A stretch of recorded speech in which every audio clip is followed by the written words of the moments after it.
YouTube TV சேனலுக்கு வணக்கம். நாம இன்னைக்கு இந்த பதிவுல, அதாவது இன்றைய காலகட்டங்கள்ல நிறைய ஆண்களுக்கு, பெண்களுக்கு உள்ள பிரச்சனைகள்ல, தாம்பத்தியத்துல நாட்டம் இல்லாத ஆண்கள், பெண்கள் இருபாலருக்கும் அவருடைய பிரச்சனைகளை சரி செஞ்சு நல்வாழ்க்கை வாழ்றதுக்கான காரணங்கள் மற்றும் தீர்வுகளை பத்தி இந்த வீடியோ தொகுப்புல பார்க்க இருக்கிறோம். அதாவது ஒரு குறிப்பிட்ட வயதுக்கு மேல நம்ம போகும்பொழுது, குடும்பங்கள்ல ஏற்படக்கூடிய பிரச்சனைகள், அதே போல நோய் நொடி, அதற்காக வேண்டி எடுக்கக்கூடிய மருந்து மாத்திரைகள், உடல்நலம் சார்ந்த பிரச்சனைகள், மனநலம் சார்ந்த பிரச்சனைகள், தைராய்டு குறைபாடு அதனால உள்ள பிரச்சனைகள், ஹார்மோன் சம்பந்தமான பிரச்சனைகள், இது எல்லாம் இருந்துச்சுன்னா அவருக்கு தாம்பத்தியத்துல நாட்டம் இருக்காது. உதாரணமா முதல்ல உடலை பத்தி பார்ப்போம். ஒருவருக்கு சர்க்கரை நோய், அதுக்கப்புறம் பாத்தீங்கன்னா தைராய்டு, ரத்த அழுத்தம், நீண்டகால பிரச்சனைக்காக வேண்டி மருந்து மாத்திரை எடுத்துக் கொடுக்கிறவங்களுக்கு இது சம்பந்தமான விஷயங்கள்ல அவங்களுக்கு ஆர்வம், ஈடுபாடு குறையும். ரெண்டாவது, உடல் சோர்வு. அவங்க பகல் ஃபுல்லா வேலை பார்த்துருப்பாங்க, உடல் சோர்வு இருக்கும், உடல் ஒத்துழைக்க முடியாத ஒரு தன்மை காணப்படும். அப்படிப்பட்டவங்களுக்கும் இது போல பிரச்சனைகள் ஏற்படும். அதே போல சர்க்கரை நோய், ரத்த அழுத்தம், இதனால பாதிக்கப்பட்டவங்களுக்கு உடம்புல ரத்தத்துல செல்கள் இருக்காது. அதே போல அவங்களுக்கு ரத்த ஓட்டமும் அதிகமா இருக்காது. அதனாலையும் அவங்களுக்கு ஆகும். ஆன்டி டிப்ரெஸ் சொல்லக்கூடிய மன அழுத்தம் அதிகமாக காணக்கூடியவங்களுக்கு உடல்நிலை சம்பந்தமான விஷயங்கள், தாம்பத்தியம் சம்பந்தமான விஷயங்கள் அவங்களுக்கு ஆர்வம் இல்லாம போயிடும். நீங்க நிறைய குடும்பங்களை நம்ம பார்க்கிறோம். நம்ம மருத்துவமனையில் நிறைய பேர் இது சம்பந்தமா பேசுறாங்க. 2 பேருக்கும் புரிதல் இருக்காது. கணவன் மனைவி 2 பேருக்கும் புரிதல் இருக்காது. காரணம், உடல் சார்ந்து, மனம் சார்ந்து பிரச்சனைகள் இருக்கும். இதுல உடல் சார்ந்த பிரச்சனைகளை நம்ம சரி பண்ணிக்கலாம். மனம் சார்ந்த பிரச்சனைகள்ல கணவன் மனைவி இருவரும் புரிந்து கொண்டு பேசி தீர்த்து தான் அந்த பிரச்சனையை சரி பண்ண முடியும். அப்போ அவங்களுக்கு அதிகமான கோபம், உணர்ச்சி வசப்பட்ட மனநிலை, புரிந்து கொள்ளாத மனநிலை, இது எல்லாமே காணப்படும். அடுத்ததா பாத்தீங்கன்னா சிலருக்கு ஹார்மோன் ஏற்றத்தாழ்வுகள் பிரச்சனைகள் இருக்கும்.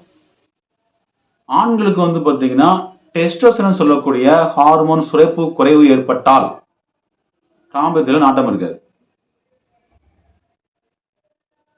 அதே போல கணவன் மனைவி இருவருக்கும் உடல் சார்ந்த பிரச்சனைகள் காணப்படும் பொழுது அவர்களுக்கு தாம்பத்தியம் சம்பந்தமான பிரச்சனைகளை ஆர்வம் இருக்காது. அப்போ இதனையெல்லாம் நாம் சரிது கொண்டு அதற்கு பின்பு உடலுக்கு தேவையான என்ன பிரச்சனையோ அதை சொல்லி சரி செஞ்சு நம்ம மருந்து கொடுத்தோம்னா அவங்களுக்கு தாம்பத்தியம் சம்பந்தமான பிரச்சனை சரியாயிரும்.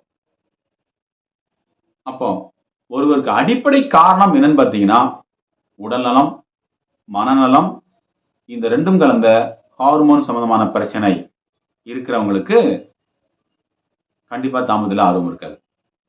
சரி, இது எப்படி சரி செய்யலாம் அப்படின்னு பார்த்தீங்கன்னா எளிய வழியில சரி செஞ்சுக்கலாம். தினமும் காலையில சீக்கிரம் எழுந்துச்சு நல்லா குளிச்சுட்டு ஆரோக்கியமான வழியில இறை வழிபாடு செய்ய வேண்டும்.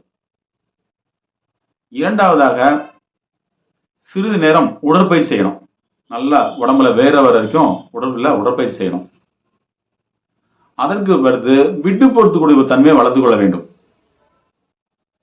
பிறரை குறை சொல்லாமல், அவங்களோட குற்றம் குறைகளை பார்க்காம நம்ம ஆரோக்கியமா இருக்கணும். அந்த வழியில குற்றம் குறை இல்லாம பார்த்துக்கொள்ள வேண்டும். அதுக்கப்புறம் பாத்தீங்கன்னா உடலை சமச்சீர் பண்றதுக்கு காலையில நீராகாரமா எடுத்துக்கொள்ள வேண்டும். நீராகாரம் உடம்புல பித்தத்தை சமன்படுத்தும். நீராகாரம் எடுத்துக்கொள்ள வேண்டும். அதற்கு பிறகு உணவு சரியான நேரத்துக்கு உணவு எடுக்கணும். காலை, மதியம், இரவு எல்லாமே சரியான நேரத்துக்கு உணவு எடுத்துக்கணும். இரவு வேளையில ஒரு குறிப்பிட்ட நேரத்தில் தூங்க போகணும். குறைந்தது நைட்டு ஒரு 10 மணிக்கு தூங்க போறது சால சிறந்தது. கணவன் மனைவி இருவரும் சந்தோஷமான மனநிலையில தூங்கணும். இந்த மாதிரி அவங்க கடைபிடிச்சிட்டு வந்தாங்கன்னா ஒரு 10-20 நாள்ல உடலும் மனமும் செட் ஆயிரும். அதற்கு பின்பு எப்படி திருமணமான போதில கணவன் மனைவி இருவரும் தாம்பத்தியம் சந்தோஷமா இருப்பாங்களோ, அதே போல சந்தோஷமா இருக்க பழகிக்கணும். கணவனுக்கு பிடித்தது மனைவியும், மனைவிக்கு பிடித்தது கணவனும் செய்து கொள்ள வேண்டும். ஒருவரை புரிந்து கொள்ள வேண்டும்.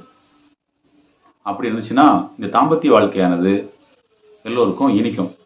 சந்தோஷம் உண்டாகும். மனதும் நிறைவாக இருக்கும். நம்ம உடலும் ஆரோக்கியமா இருந்தா, மனமும் ஆரோக்கியமா இருக்கும். மனம் ஆரோக்கியமா இருந்தா எல்லாமே ஆரோக்கியமாயிரும். அதனால தான் மனோ தத்துவ நிபுணர்கள் மனதை எப்போதும் இயல்பாக வைப்பதற்கு நமக்கு பழக்கி கொடுப்பாங்க. அதற்காக வேண்டியதுதான் தியானம், பிரேயர், வழிபாடுகள் எல்லாமே. அப்போ நம்ம இயற்கை சார்ந்து அதனுடைய வழியில செல்லும் பொழுது, நமக்கு தேவையான பிரச்சனை எல்லாமே சரியாகும். உடலும் மனசும் ரிலாக்ஸா இருக்கும். இந்த தாம்பத்திய வாழ்க்கையும் சந்தோஷமா இருக்கும். இந்த அனுபவங்கள பயன்படுத்தி பார்த்து, உங்களோட அனுபவங்கள கமெண்ட் பாக்ஸ்ல கமெண்ட் பண்ணுங்க. இதுபோல பல நல்ல செய்திகள் உங்களுக்கு வேணும்னா, நம்ம சேனல சப்ஸ்கிரைப் பண்ணி வச்சுக்கங்க. நன்றி.